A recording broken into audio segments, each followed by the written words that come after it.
우리 함께 통성기도 하시겠습니다.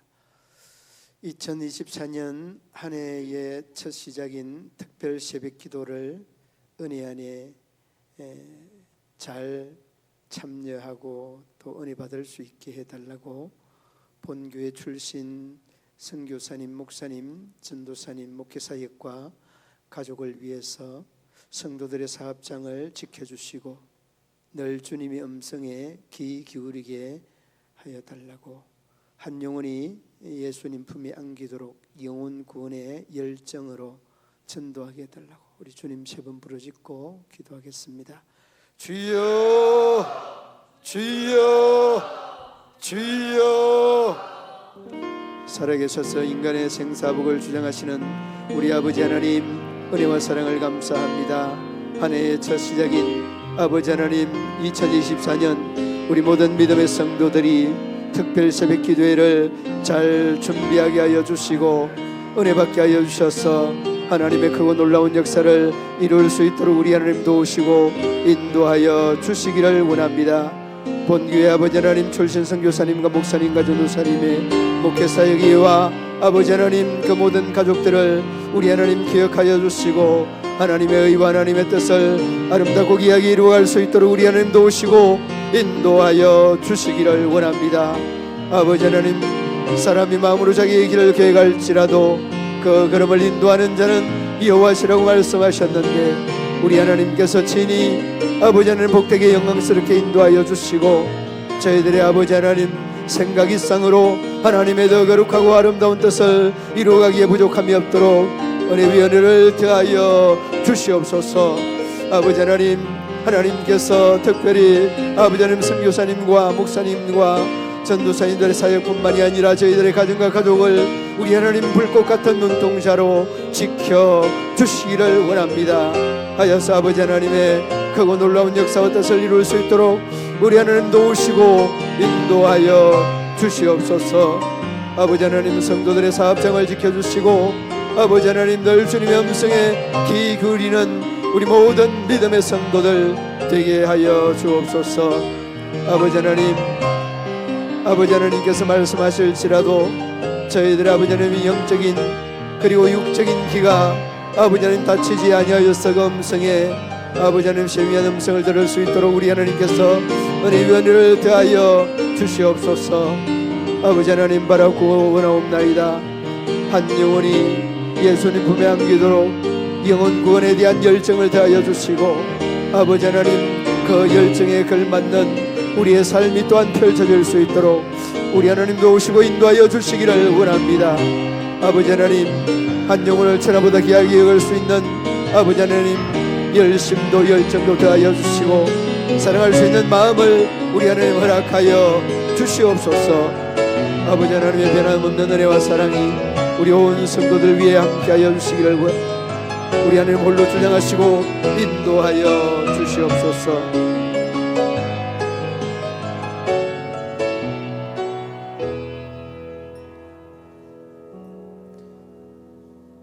예수님의 이름으로 기도드리옵나이다.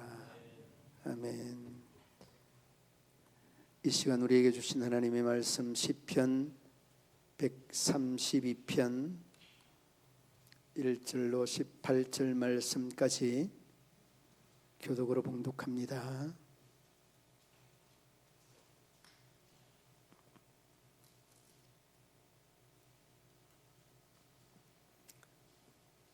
여호와여 다윗을 위하여 그의 모든 겸손을 기억하소서.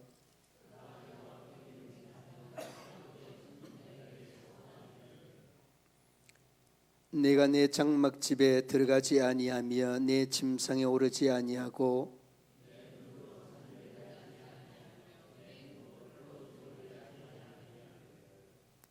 여호와의 처소 곧 야곱의 전능자의 성막을 발견하기까지 하리라 하셨나이다.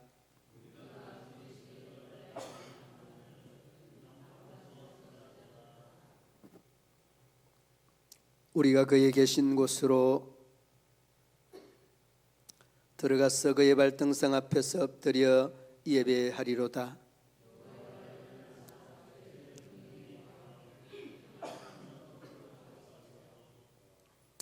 주의 제사장들은 의를 옷 입고 주의 성도들은 즐거이 외칠지어다.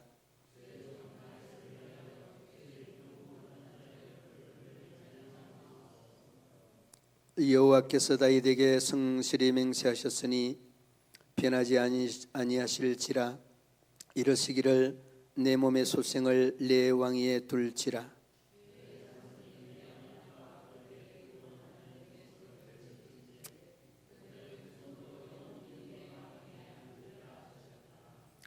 여호와께서 시온을 택하시고 자기 거처를 삼고자 하여 이르시기를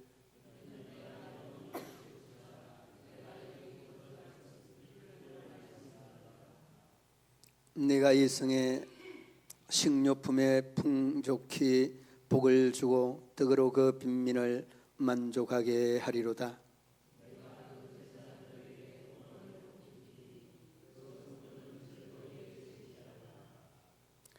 내가 거기서 다윗에게 불이 나게 할 것이라. 내가 내 기름 부음 받은 자를 위하여 등을 준비하였도다.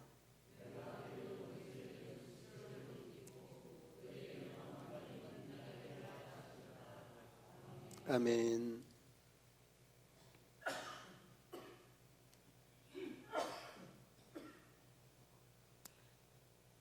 오늘 그 32편, 132편 표제어를 보면 성전에 올라가는 노래, 이게 여러분 134편까지 120편부터 134편까지 성전에 올라가는 노래입니다.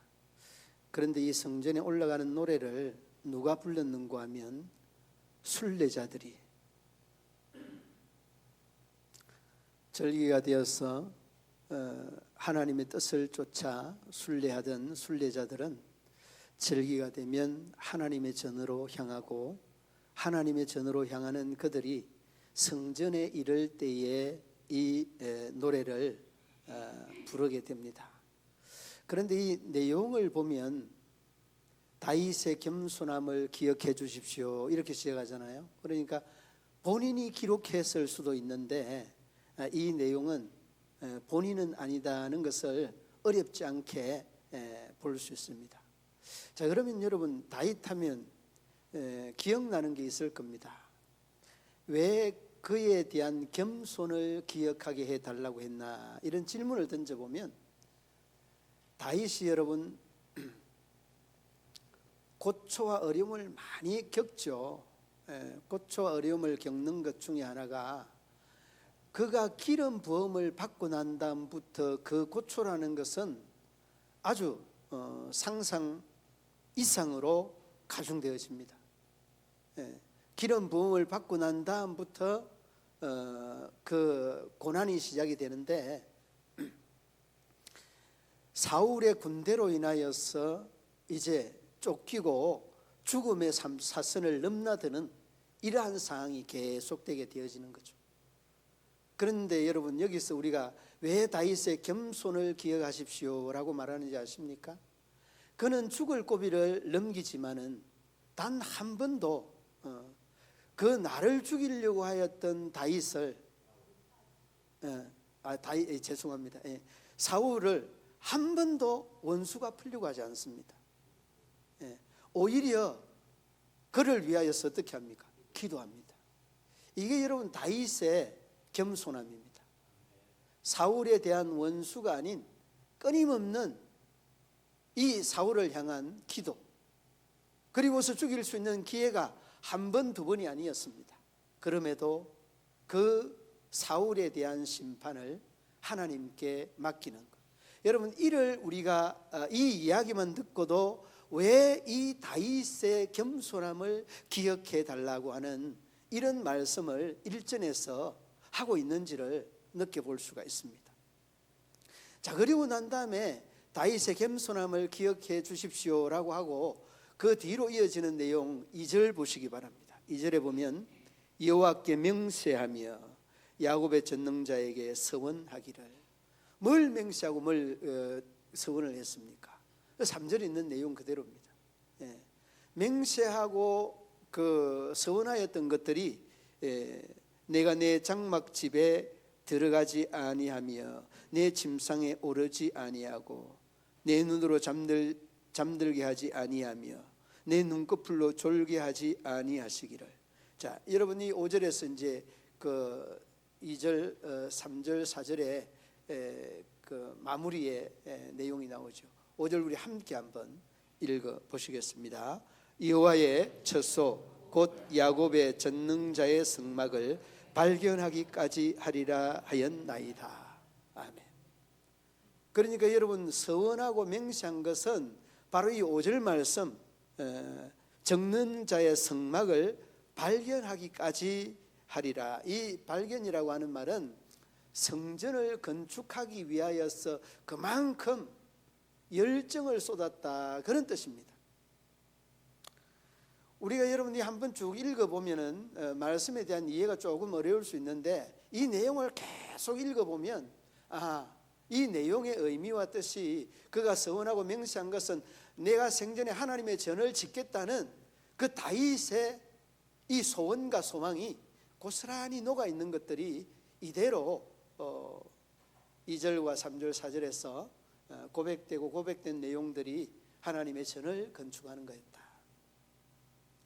그런데 여러분이 건축을 하기 위하여서 그 3절, 4절 말씀에 보면 침상에 오르지 아니하고 장막에 들어가지 아니하고 눈꺼풀로 졸지 아니하고 잠들지 아니한다. 이 말은 어떤 표현입니까? 오로지 하나님의 성전 건축에 올인하고 있는 다윗의 이 신앙적인 상태, 영적인 상태를 잘 표현해 주고 있습니다.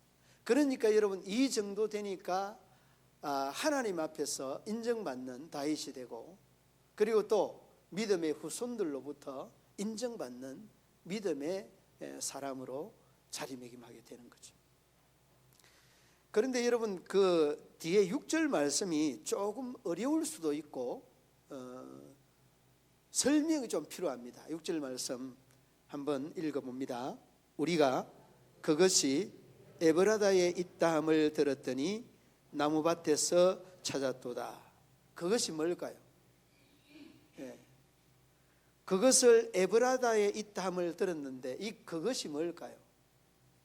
잘 모르겠죠. 법궤입니다. 법궤.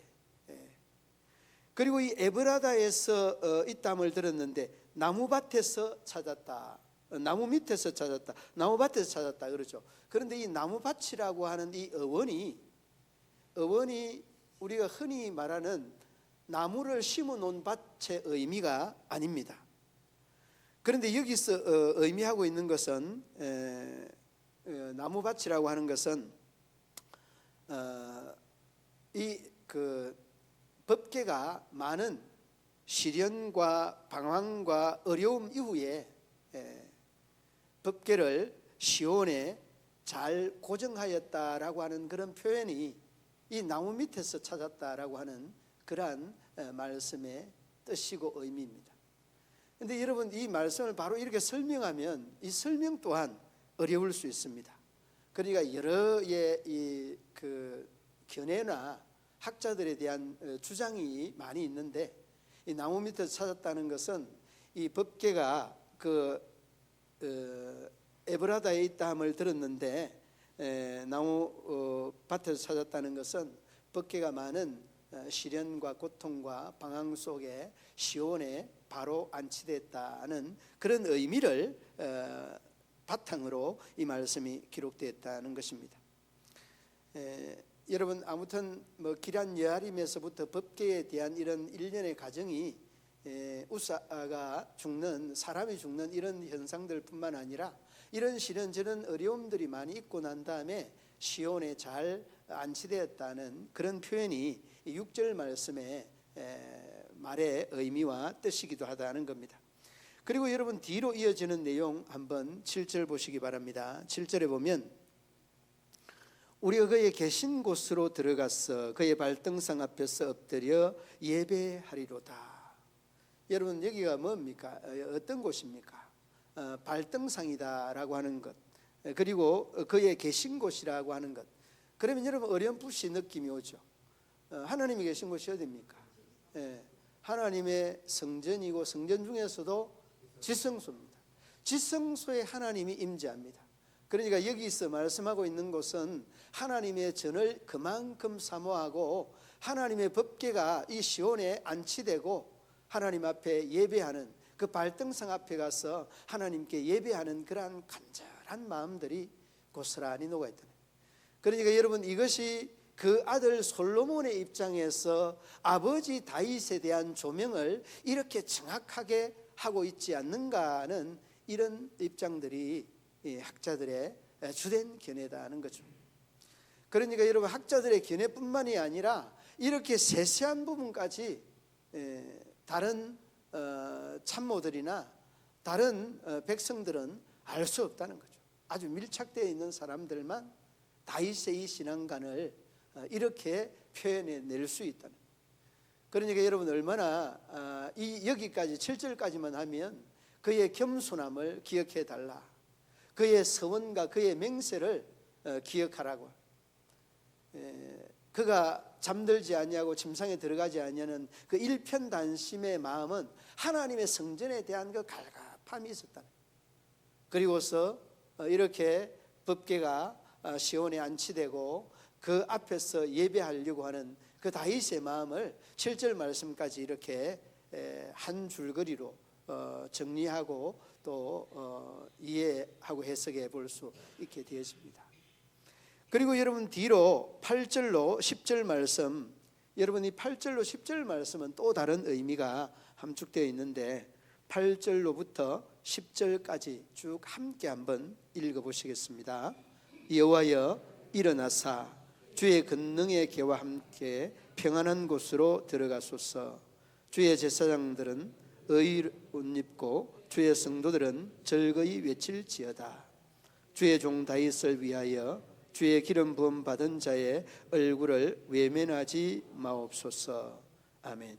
여러분, 여기서 8절로 10절까지의 이 내용은 하나님의 계가 있는 곳, 안치되는 곳이죠. 그러니까 하나님의 전이와 완전히 그 완성이 되고 하나님 그곳에서 이제는 천막생활 떠나시고 성막생활 떠나시고 하나님의 전에 임재하여 달라는 그 간절한 소망을 담고 있는 말씀이 바로 이 내용입니다.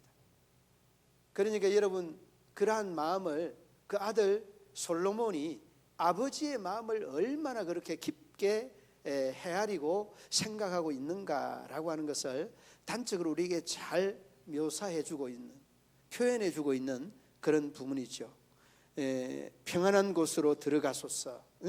그 다음에 9절 말씀에 제사장들은 의를 옷 입고 주의 성도들은 즐거이 외친다.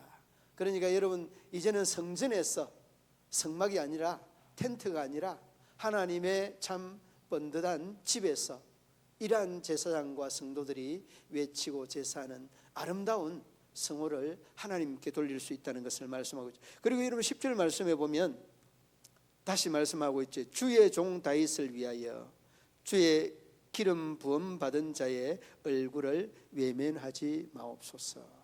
그러나 성전이 이렇게 깨끗하게 너무 위대하게 성스럽게 잘 지어졌는데 그 아들 된 솔로몬이 아버지에 대한 준비하고 헌신하였던 것들을 그대로 떠올려서 다윗의 마음으로 기도하는 이러한 자세로 간청하고 있는 내용이 여러분 8절로 10절의 말씀이기도 합니다. 이제는 이 전후에 하나님이 임재하여 주십시오. 그리고 우리 모두가 다 함께 즐거이 찬양하고 제사하는 그 아름다운 성전 생활을 하게 해 주십시오. 여러분이 참 성전을 짓고 난 다음에 얼마나 감격하였으면 그 아들 솔로몬이 아버지를 향해서 이러한 간청을 하였을까. 겸손함과 서원함과 맹세함, 그리고 그 성전을 건축하기 위한 그 애절한 이러한 마음들을 아들 솔로몬이 아름답게 헤아리고 있다는 것을 어렵지 않게 볼 수 있게 되어집니다. 그리고 여러분 11절 말씀 한번 보시기 바랍니다. 11절 뭐라고 합니까? 11절 말씀에 여호와께서 다윗에게 성실히 맹세하셨으니 변하지 아니하실지라. 이러시기를 내 몸의 소생을 내 왕위에 둘지라. 여러분 이 다윗의 성실과 그 내 몸의 소생을 내 왕위에 둘지라고 하는 이 말의 의미는 저 뒤로 건너뛰면 17절 보시기 바랍니다. 17절 말씀, 17절에 보면 내가 거기서 다윗에게 뿌리 나게 할 것이요 라고.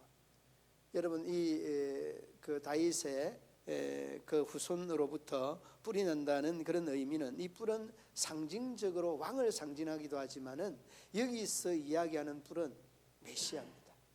예수 그리스도의 나심을 아주 꼭 집어서 말씀하고 있는.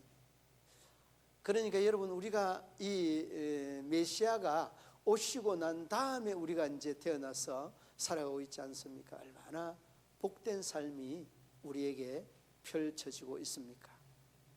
그러므로 여러분 11절에 이 다윗의 후손의 이 왕이라고 하는 것은 단순하게 이스라엘을 다스리는 이러한 세상의 왕인 것뿐만 아니라 우리가 예수 그리스도의 다스림을 받는 그의 백성이 된다는 그런 의미가 이 17절에도 거듭하여서 반복하고 있지 않습니까?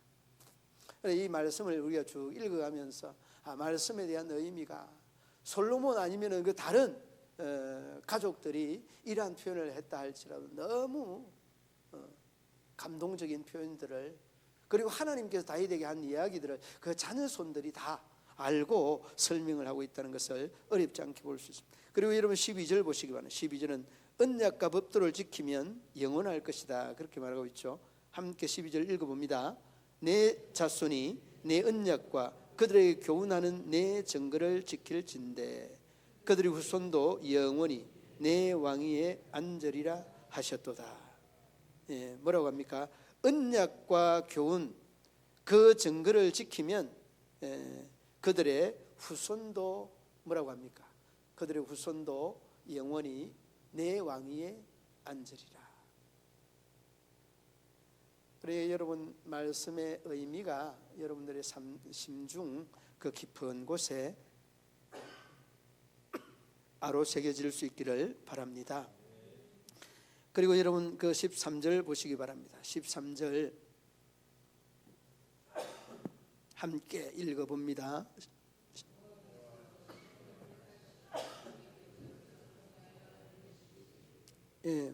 무엇을 택하시고? 시온을 택하시고 자기 거처를 삼고자 하여 이르시기를. 그리고 14절 말씀은 13절 말씀과 바로 연결되어 있습니다. 내가 영원히 쉴 곳이라. 이는 내가 영원히 쉴 곳이라. 내가 여기 거주할 것은 이를 원하였음이로다. 하나님의 하나님 마음을 잘 표현하고 있다는 것은, 이 말씀을 기록하고 있는 분이 다윗의 자녀손들이든 아니면은 어떤 그 기자든 너무나 이 내용을 해박하게 잘 알고 있다는 것을, 하나님의 마음과 우리의 마음과 다윗이나 솔로몬의 마음을 너무 잘 알고 있다는 것을 볼 수 있게 되어집니다. 여러분, 우리가 신앙의 경지에 들어가면 상대가 무슨 말을 하지 않아도 말하지 않냐는 그것에 느낌을 받고 있습니다. 느낌을 받고 신앙적으로 영적으로 교감이 이루어지는 이런 면면들을 많이 보게 되어집니다. 그리고 여러분 뒤로 이어지는 15절 보시기 바랍니다. 15절 전부 다 이 15절 이후에 복된 것, 풍족한 것들을 말씀하고 있는데, 15절에 보면 내가 이 성의 식료품에 풍족히 복을 주고 떡으로 그 빈민을 만족하게 하리로다. 여러분 뭐라고 합니까? 이 성의 식료품에 풍족히 복을 준다, 이렇게 말씀합니다. 이 성의 식료품에 복을 풍족히 준다. 여러분, 이 성이라고 하는 것은 바로 예루살렘 성이고 시온 성이고 이스라엘 백성들의 공동체가 살고 있는 그런 성을 지칭하는 겁니다. 그 성이 어떤 성이든지 물론 중요할 수 있지만 그 중요하지 않습니다. 예루살렘 성, 다시 말해 이스라엘 백성들의 공동체가 거주하고 있는 이 성에 식료품의 풍성한 복을 준다는, 이는 하나님과 이스라엘 백성들에 대한 약속입니다. 그의 조상 믿음의 아브라함의 조상 믿음으로부터 아브라함으로부터 계속되어지는 이삭과 야곱 요셉으로 이어지는 이 약속은 믿음의 후손들에게 계속되는 그런 약속이었습니다.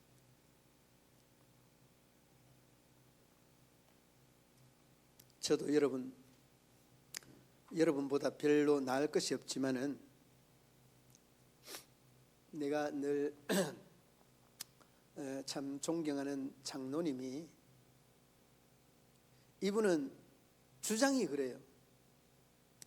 자기가 못 살고 예수 믿게 전하는 것과 자기가 또 그래도 못 살지 않냐고 보통이라도 살면서 전하는 것과 복음이 전하는 능력이 달라진다는, 물론 그렇게 해서 하나님의 역사는 이루어지는 것은 아닙니다만은 그래도 조금 낫겠죠. 그런데 그분은 철저하게 바로 이 풍족에 대한 약속을 확실히 믿고 있어요. 하나님께서 풍족에 대한 약속을 성경에 3만 가지가 넘는 이러한 복을 계속해서 말을 하는데, 하나님을 믿는 사람이 가난해서 되겠네요. 저도 여러분 가난한 축에 속합니다. 그런데 여러분 우리가 얼마나 부자입니까? 마음만은 여러분 이병철이 못지않지 않습니까? 그러니까 여러분 이것은 무엇을 말하는가 하면 물질의 풍요함보다 우리 마음의 심령의 풍부함이 더 중요하다는 것을 내가 힘주어 말하는 거예요. 물질적인 것은 여러분, 이 물질에 대한 풍요함 때문에 내가 자신감이 생긴다는 것은, 물질이 사라지면 그 자신감도 물질에 관계 사라지게 되어 있습니다. 그러나 우리가 물질의 풍요함보다 우리의 마음의 풍요로움이 더 중요한 거예요. 그러니까 이러한 풍요로움이 있다는 것은 내가 가졌든 가지지 않았든 떳떳하고 정말 누구에게나 힘있게 다가가서 복음 전할 수 있다는 거예요. 그런데 여러분 조금은 오늘 하나님께서 말씀하는 이 내용 중에 15절 말씀의 의미를 다시 한번 되새겨보자. 먹을 것을 풍족하게 한다는 것은 우리 믿음의 사람들, 성 안에 있는 사람, 믿음의 공동체 안에 있는 사람들은 하나님께서 먹을 것 걱정하게 하지 아니하신다는. 그러므로 여러분, 우리 교역자들은 늘 그런 말을 합니다. 많이 받아도 남음이 없고 적게 받아도 모자람이 없고, 물론 월급 받는 사람들은 다 그렇습니다만, 이게 여러분 우리가 늘 제가 그 30만 원부터 이렇게 받았던 그 월급 생활을 요즘은 300만 원이 받아도 30만 원 받을 때보다도 더 쪼달리는 것 같아요. 좀 신기해요. 그런데 여러분 한결같이 많이 받을 때나 적게 받을 때나 남음도 부족함도 물론 있을 수 있겠죠. 그러나 여러분 이것이 하나님께서 나에게 주신, 우리에게 주신 삶의 또한 환경이다. 이건 감사할 수 있는 거죠. 감사할 수 있는 거죠. 그러므로 여러분 오늘 15절 말씀에 이는 우리 믿음의 무리들 이스라엘 공동체를 말씀하고 있다는 것을 여러분이 기억해야 되고, 그리고 여러분 16절 말씀 한번 보시기 바랍니다. 16절에 보면 함께 읽어봅니다. 내가 그 제사장들에게 구원을 옷 입히리 그 성도들은 즐거이 외치리로다. 아멘. 제사장이 누구죠? 다 같이 나 자신입니다. 나 자신이 제사장입니다. 오늘 여러분 이 제사장은 무엇을 옷 입힌다고 하였습니까? 구원을 옷 입히리니. 제사장들에게, 여러분들 한 분 한 분들에게 이미 구원을 옷 입어 있는 상태입니다. 여러분 자신도 구원을 옷 입고 있지만은 이제 구원을 옷 입지 못한 그들에게도 입혀줄 수 있는 그러한 능력, 구원의 옷을 입혀줄 수 있는 권세, 그것이 여러분에게 있는 겁니다. 그러므로 여러분 다시 한번 구원의 놀라운 역사를 이 연초부터 또 4월 28일까지 전도를 향해 구원을 옷 입고 옷 입힐 수 있는 우리 제사장들 모두가 다 되시기를 주님의 이름으로 축원합니다.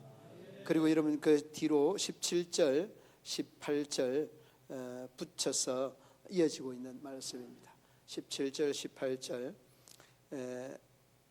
17절 함께 읽어봅니다. 내가 거기서 다윗에게 뿔이 나게 할 것이라. 내가 내 기름 부음 받은 자를 위하여 등을 준비하였도다. 아멘. 앞서서 말씀을 하였던 이 뿔은 메시아 오실 것에 대한 예언적 말씀이죠. 이미 여러분 그 족장 시대의 책이 또 이 그 잠언 전도서가 되겠습니다만은 이사야서에서도 이미 예언을 하고 있죠. 한두 군데도 아닙니다. 미가야도 마찬가지고 이렇게 메시아 오실 것에 대한 이런 예언들이 곳곳에서 언급되어져 있고 그리고 그분이 오셔서 우리는 이제 구원을 옷 입고 구원을 옷 입혀 줄 수 있는 모든 제사장이 됐다는 것. 그리고 뒤로 18절 말씀 한번 보시기 바랍니다. 내가 그의 원수에게는 수치를 옷 입히고 그에게는 왕관이 빛나게 하리라 하셨도다. 원수에게는 수치를 옷 입히고 그에게는 왕관이 빛나게 하리라. 그러니까 여러분 하나님께서 믿음의 성도들을 다 지키신다는 그런 말씀입니다. 그리고 이는 지키는 것만이 아니라 왕관은 신분을 상승시키고 지위를 올려준다는 그런 의미의 말씀이기도 합니다. 여러분들의 삶에 오늘 132편의 내용처럼 꼭 기억해야 되는 것, 제가 한두 가지만 1절에서 겸손을 기억해 주십시오 이렇게 요청을 하고 있습니다. 그리고 2절로 넘어오면 맹세와 서원, 여러분 맹세와 서원을 언급을 하고 있죠. 이 맹세와 서원이 뭐냐? 하나님의 성전에 대한 다윗의 그 열망을 고스란히 안고 있는 그러한 말씀이죠. 장막지에 들어가지 아니하고 침상에 오르지 아니하고 이렇게 열악한 생활 속에서도 오로지 뒤로 5절 말씀에 정능자의 성막을 발견하기까지 하려 하나님의 전을 건축하기 위하여서 열악한 나의 삶을 돌아보지 아니하고 그 성전을 향한 올인의 삶을 살겠다. 이것이 여러분 다윗의 가지고 있었던 신앙관, 하나님을 향한 가치관이었다네. 그리고 여러분 법궤가 어려운 중에 사람도 죽고 진퇴양난의 어려움을 당하고 난 다음에 시온의 고정됨을 가리키는 6절 말씀을 중심해서 그 이후에 하나님이 계신 곳이 성전이고 그 성전에서 예배하게 해달라는 그런 말씀입니다. 그리고 하나님에 대한 발등상의 예배와 함께 8절, 9절, 10절에서 말씀하였던 하나님의 전 평안한 곳으로 의를 입는 옷을 입히고 다윗을 위하여 기름 부음을 받은 자의 얼굴을 예면하지 말라는 하나님을 향한 그 간청의 말씀이 언급이 되고 그 이후로 하나님이 그 전에 영원히 실 곳에 대한 내용들을 쭉 말씀하셨습니다. 사랑하는 믿음의 성도들 여러분, 이 말씀을 우리가 접하면서 다윗의 신앙이 얼마나 주님을 사모했는가. 여러분 성전 짓는 것 자체를 사모한 것이 아니라 하나님에 대한 사모함이었다는 것을 우리가 놓치지 말아야 됩니다. 하나님에 대한 사모함이 성전 건축으로 이루어졌지 그의 성전 건축에 대한 기여나 공로를 높이기 위해서 애쓰지 아니하였다. 철저하게 하나님이 놓으라고 이야기할 때 성전 건축에 대한 모든 준비를 올 수도하고 아들이 지을 수 있도록 준비하였던 이 다윗은 하나님의 뜻을 이 과정 속에서도 찾고 하지 말라고 하는 바로 그 속에서도 찾고 이러한 과정을 또 통해서 하나님 앞에 영광 돌리는 다윗을 보게 됩니다. 바라기는 믿음의 성도들 모두가 다 자녀들이든지 아니면은 또 밀착되어 있는 이웃이든지 서유철 당신의 겸손, 당신의 명세, 당신의 서원을 기억하게 해달라는 이런 말씀들이 또 우리의 배후에서 흘러나오고 또 알려지고 전하여지는 이러한 믿음의 성도들 다 되시기를 주님의 이름으로 축원합니다. 하나님 아버지, 은혜와 사랑을 참 감사합니다. 주님을 얼마나 사모했는지 그 다윗의 마음들을 말씀을 통하여서 이렇게 또한 다시 추적해보고 또 추리해보게 되어집니다. 하나님께서 우리 모든 믿음의 성도들의 마음속에 이렇게 다윗의 그 열정적이고 주님을 사모하는 마음을 듣고 지나치지 않게 하시고 우리의 부족한 모습들을 우리 하나님께로 향하여서 다윗처럼 믿음과 신앙이 주님을 향한 그 열정이 사모함으로 이어질 수 있도록 도우시고 인도하여 주옵소서. 예수님 이름으로 기도드리옵나이다. 아멘. 268장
전후자 후에 인사 나누시겠습니다.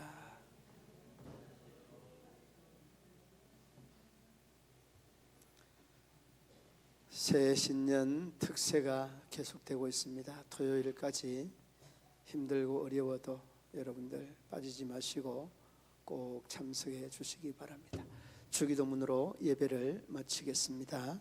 하늘에 계신 우리 아버지, 아버지의 이름을 거룩하게 하시며 아버지의 나라가 오게 하시며 아버지의 뜻이 하늘에서와 땅에서도 이루어지게 하소서. 오늘 우리에게 일용할 양식을 주시고 우리가 우리에게 잘못한 사람을 용서하여 준 것 같이 우리 죄를 용서하여 주시고 우리를 시험에 빠지지 않게 하시고 악에서 구하소서. 나라와 권능과 영광이 영원히 아버지의 것입니다. 아멘.